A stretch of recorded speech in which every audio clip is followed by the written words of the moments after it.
Hi, this is Chris, and we're going to talk through a couple of things that we need to do for BMW maintenance here. Been driving this for a while without any issues, but have noticed a couple of oil leaks that I want to get addressed. So this particular model, the E83, has an oil cooler, and I've seen online there's actually a lot of videos that explain how to take this particular thing apart here and replace the seal. So that's what I'm going to do.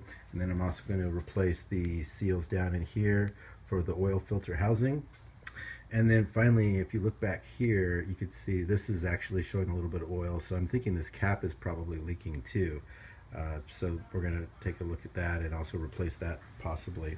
You can see here on the hose, there's some oil that's actually coming out a little bit. And if I go here on the hood or the bonnet, as the Brits like to call it, you can see a little bit of oil up there too. Maybe you can't see with the light, but it's up there. Show you, yeah. See? So we're going to take care of that. And then finally, since we're in here and I've already pulled this cover off, we're going to go ahead and just change these spark plugs.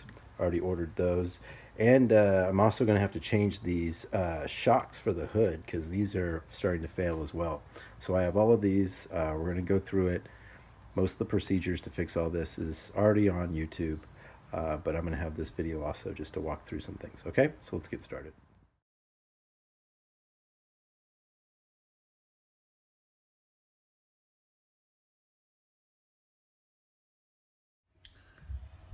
Put a little bit of lithium grease in there.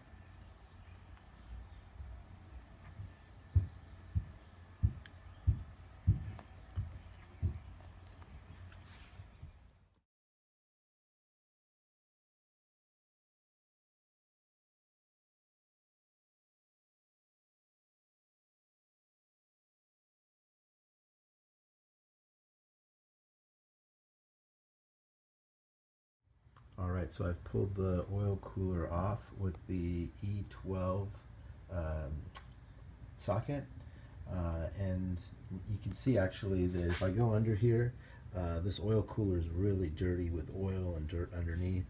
And then also these bolts here, a couple of them were real oily and dirty, especially the bottom one. So that was at least one source of our leak, I'm pretty sure. If not the gasket that goes to the oil filter housing. So next what we're going to do is we're going to take off these two bolts here. They're holding our power steering fluid column up there, and then we're going to take this off and take a look under there and then start cleaning things up. All right, well unfortunately I did not have the right part for this down here to remove the oil filter housing. It needs to be on a really short socket or on a universal to get around that hose, and I don't feel like taking that hose off. So I'm just going to replace this oil cooler gasket. So I cleaned up the oil cooler side of it, as you can see there a little bit, and put the gasket in. I cleaned out the chamber it goes in and everything like that, the crevice.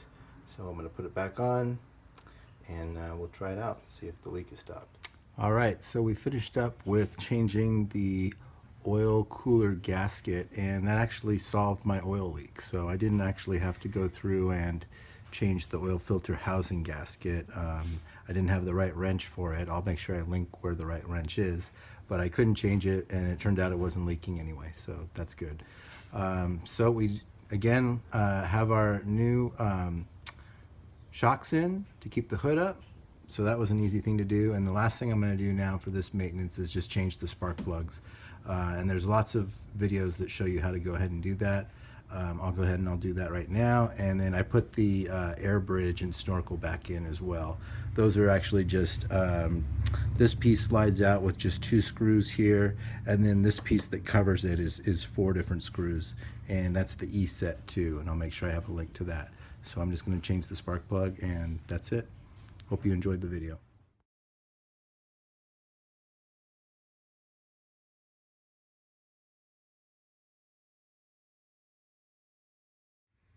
Alright, so we got it all back together and just had a couple more tips before we close this video out. So first of all, when I was pulling out those spark plugs, pulling out the boot was definitely difficult. So the best way I found out how to do it was to go ahead and first remove the clip and everything like that. Use a small little screwdriver to like pry the clip top up. That pops open and the little electrical connector comes out. Pull the electrical connector out. And then I took the boot and I would actually twist it almost 180 degrees this way as far as it can go.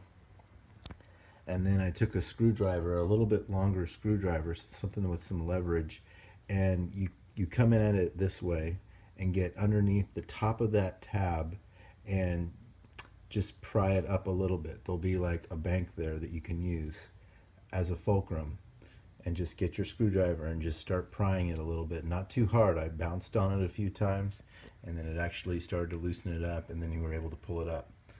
And the first one was the toughest. I had to mess with it for a while, just because I didn't really know what I was doing. 2 and 3 was definitely tough also, because there's this motor here. I think that's the Valvetronic motor. So you just can't, it's hard to get your hand in there.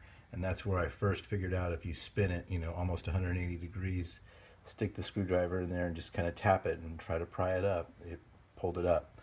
And you're going to need to kind of practice on these first 3, because those 3 back there are tough also. But actually the last one was really not that tough, and I just was able to use my hands. I didn't have to use the screwdriver. So I had that. The second spark plug had oil on it, so I was thinking that might mean that the valve seal, the valve cover gasket might be leaking. But then I noticed that mostly there was some oil up here. I think that was just from maybe the previous owner spilling oil when they poured it in, and it might have trickled down into that cylinder bank, and it's just been pooled at the spark plug ever since. So I'm hoping that it's not leaking. I'm hoping that the top here cap didn't have a leak. It was just spilled oil.